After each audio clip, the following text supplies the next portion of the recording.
everyone.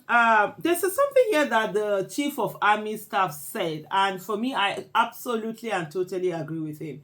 He said securing over 200 million citizens with just 2 million security agents, it's unrealistic. And that's what the army chief has said. Nigeria's Chief of Army Staff, Lieutenant General Taurid Lagbaja, has expressed concern over the severe shortage of security personnel and inadequate funding, highlighting their impact on the country's security situation. So before I go on, let me drop my glasses here and let me just explain a little bit of this, because I've tried to talked about it in several situations, in several places.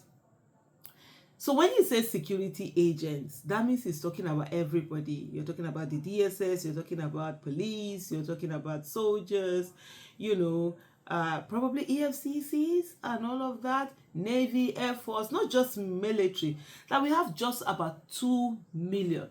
So if you put it at, let's even say Nigeria's population is just 200 million, with 2 million, that means there's one security agent to 100 people.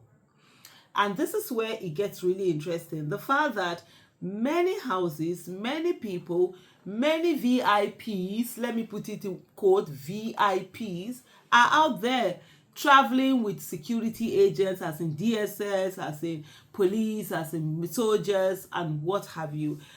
There's some who use, what are these people called civilian, not, I wanted to say civilian JTF, but no, those ones, they are not a civil defense, rather. Yeah, that's the word I'm looking for. Civil defense. And so all of these people come together, and these are our security agents. And so you see a lot of people have them. Some have them for their wives, for their girlfriends, boyfriends, for their children, for their what have you. Probably some people have them for their cooks and whatever, when they are going to market, to help them carry things there. Who knows? And so a lot of them are there. Yes, there are some that I think within the constitution or some act or something that they need some of these security agents attached to them. You're talking about maybe generals, judges, political officers at certain level, or even all level, during gubernatorial presidential election, during election, some candidates need all of these attached to them. We have some that the law has, made provision for them to have extra people attached to them, because you're thinking about their security. For example, a governor or a president, you need them to be very secure, and so you attach a retinue of security agents to them. But then you find that somebody is doing Yahoo, known to do Yahoo, even to the security agents. Yeah, those people have security agents. Even criminals now, they work out with security agents. So you're wondering, Nigeria, what is wrong with us? So of these 2 million that we are talking about, most are not even there safeguarding the people. So you have a lot in private homes. You have a lot. So you see one person alone, we have like 5, 10, 20, 30, 40 security agents. So it has gotten to a place where it is something of prestige.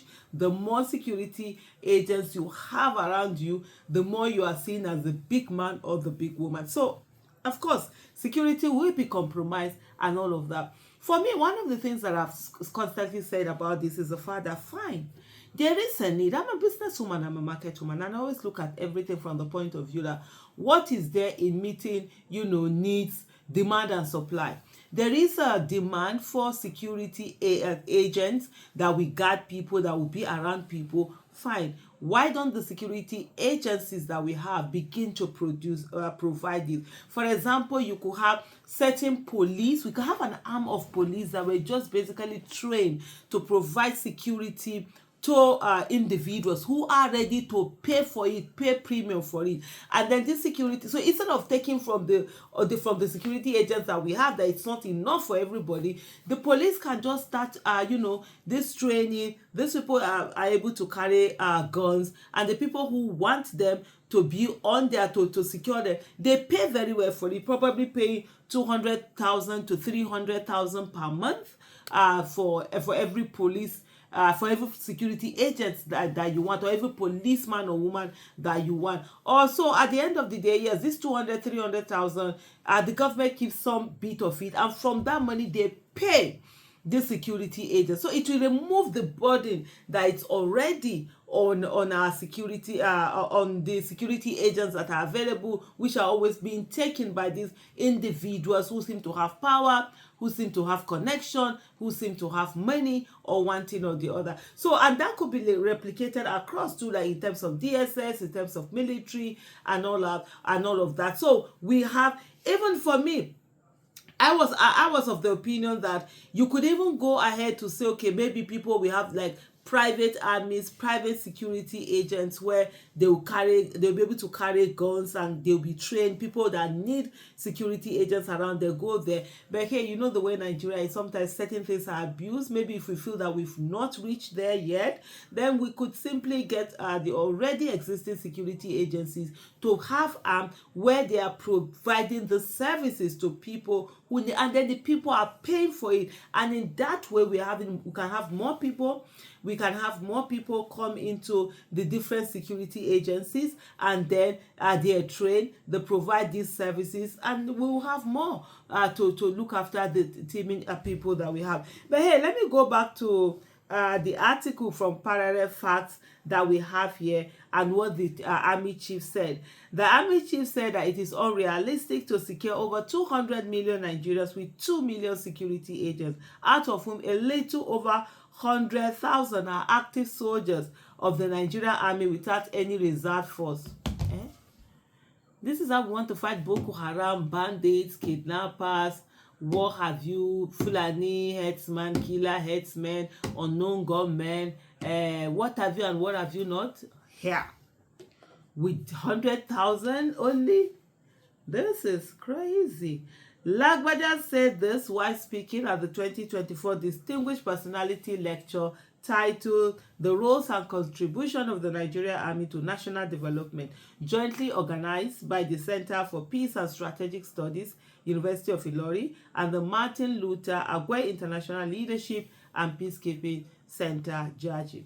The event, held on Monday in Ilori, the Kwara State capital, was organized to commemorate the United Nations International Day of Peace. Representing the Chief of Army Staff, Major General Sani Gambo Mohammed, Chief of Training Army, expressed concern over the insufficient manpower of security personnel in Nigeria, noting that the current numbers are inadequate to effectively secure a country of Nigeria's size, according to The Guardian. Lagbaja stressed, in a country with over 200 million people, it is unrealistic for security agencies totally around 2 million, including an army just over 100,000 active personnel, without a reserve force to secure the entire population. The significant gap in resources is being exploited by criminal elements. To address this issue, it is crucial to invest in expanding and strengthening security forces, ensuring they have adequate personnel and resources. Just for me to add here also that the father, I'm very sure if we're to sit down and actually do investigation, we'll find a lot of ghost soldiers, ghost security agents in these agencies. You know what it is when you have ghost workers? They take away money from the economy. I mean, we lose money, monies that are being paid for work that no, they are not doing. But in terms of ghost soldiers or ghost security agents, we not just lose money, but lives are also lost, because the lives that they're supposed to be protected end up not being protected when there's assumption that those people are there who are protected. In 2014, the Iraqi government decided to,